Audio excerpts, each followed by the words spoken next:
alam, or any other language, something of the meaning will not be conveyed, because no two languages can be translated exactly. This is the reality. So, when we read translations of the Quran, we're not getting the full message. We're getting, you could say 95% of it, but there is a 5% there which we can't appreciate. And when we know that the Quran speaks of itself as a miracle which cannot be imitated, we can in no way grasp that miracle in our own languages, because it exists only in Arabic. But furthermore, prayers in Arabic unify the Muslim world. It means that if I visited China, where there are some 60 million Muslims, many of them concentrated in Xinjiang province in the northwest, I can join the prayer with them and pray. Now, if I were praying in my own language, and I went to China, and they were praying in Chinese, I'm only knowing in English, then we couldn't pray together. You could not join our formal prayers together as we pray as Muslims, standing side by side in the mosque, where the Imam or the one who's leading the prayer will recite the prayer aloud, and we respond to him. And this whole process could not take place universally if we all did it in our own languages. So the Arabic language unifies us to such a degree that any Muslim anywhere in the world, from any country speaking any language, can join prayers with Muslims anywhere else. So it is a major unifying force in the Muslim world. Now, during sajda, that is during prostration, because the prayer involves standing, bowing, and prostrating. During this prostration, the Prophet Muhammad, may God's peace and blessing be upon him, had advised us that we should make extra effort in our supplication during the point of prostration, because this is the point when we're closest to God. When we have lowered ourselves to the point of prostrating our faces, our heads on the ground, we have lowered ourselves, we cannot go any lower. That act brings us closest to God, because it is an act of complete submission, complete acceptance of God over us. And in that state, it is the ideal state to make the greatest efforts in supplications to God. So our sister asks here, in these supplications, can it be in our own language? Yes. When we first make prostration, we say in Arabic, Subhana Rabbiyal A'la. Glory be to my Lord on high. We repeat that 3 times in Arabic first.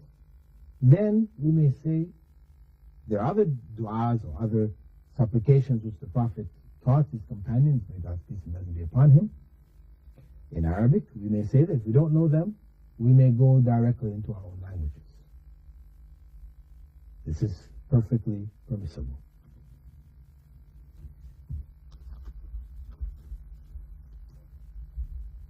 Following that, we have a question from a Muslim writing in from Sharjah, asking, dear Dr. Bilal, is it haram for a Muslim to work in a shop that sells haram, that is alcohol or pork, etc.?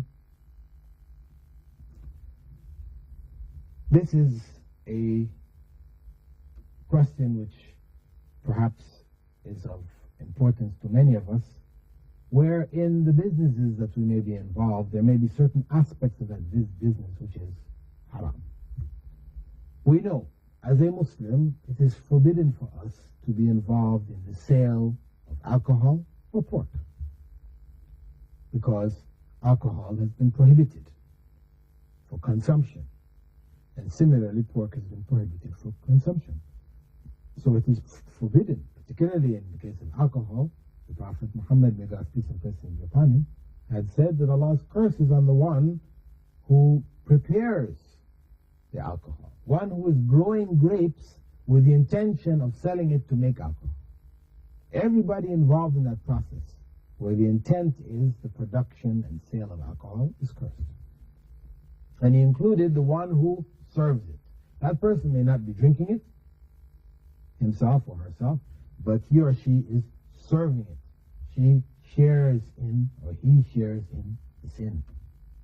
The curse of God is upon them. Therefore, if one is working in a store where this is being sold, though one may be working as a cashier, they're not actually serving it, but they're in the process of helping others in the sale. It comes under that same verse that I mentioned before, that we should not help each other in sin. If I were to ask the same person writing in asking this question, if there was a brothel, a place of prostitution, and you worked as the accountant there, or the doorman, or just someone sweeping the floors, how do you think that person, would be looked at in the light of the operation that they're working in? Of course, in such a circumstance, you would immediately say, no, it is haram, forbidden, I shouldn't be there.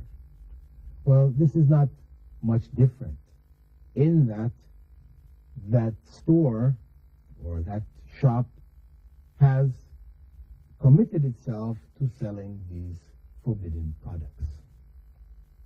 Now, as a Muslim, one has to get out of that circumstance.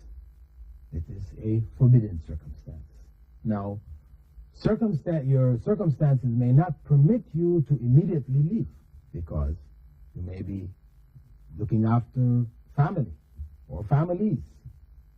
They're depending on you for their livelihood. This is the one job that you all have. You're working. So to just quit that job and to get out without any job, of course, Islam isn't telling you to do this. Because it's not saying to throw yourself into a situation where you're not able to provide. You're in a situation where you are obliged to continue. However, you must realize the sin of it, and you must commit yourself to getting out of that circumstance. Meaning you start to look in the want ads or whatever, start to investigate, try to find another job for yourself. Once you found another job, even if it is lower paying, but it's enough to provide for your family, then you must leave that job and take the next job. So you cannot use the excuse, for example, you might find other jobs, but it's lower paying. You say, well, no, I wait until I find something higher paying. No, this is the test of your faith here. If there's something else available, and the income from it is sufficient to fulfill your basic needs, and these are those whom you're looking after, then you must then give up that job and get out of that circumstance. And this is a general situation for Muslims whenever they find themselves in a circumstance where haram is taking place. You may be on a job, it may not be open haram, open for, forbidden things, open sin may not be. But you may find out after you've joined this corporation that there are certain things going on, in the background that you didn't know about. It's not visible to the masses of the people, but you know about it. Once you know that there is corruption, and you're not able to stop it, prevent it, then you need to get out of that circumstance and into one which is, we could say, halal, one in which that corruption isn't there, that you are not involved in.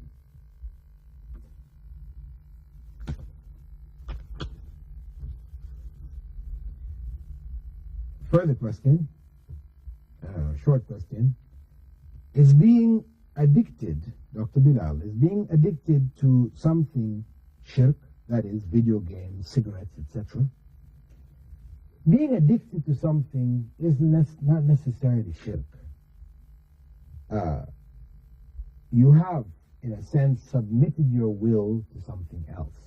You don't have the will to overcome it. And so it does become something like a god for you. And this is where the implications of shirk appear. And that's why Prophet Muhammad ﷺ had said, Ta'isa abdul dirham wa abdul dinar, that the worshipper, the slave worshipper of the dirham and the dinar will be wretched. He called them a worshipper of the dinar. Like as if money became their god. But it is not shirk in the pure sense. You could say this is more a form of hidden shirk, or there are ramifications which seem to touch on shirk. But this is not really shirk unless one really, intends worship, giving some aspect of worship to other than Allah. With that, dear viewers, I'd like to thank you for being with us on this segment of the program, In the Light of Islam. And I hope to see you in future programs, and I hope that they continue to be of benefit to yourselves, to myself, as I look into so many of these questions. And we pray that Allah keep us all on the straight path, the path to paradise. Wassalamu alaikum wa rahmatullahi wa barakatuh.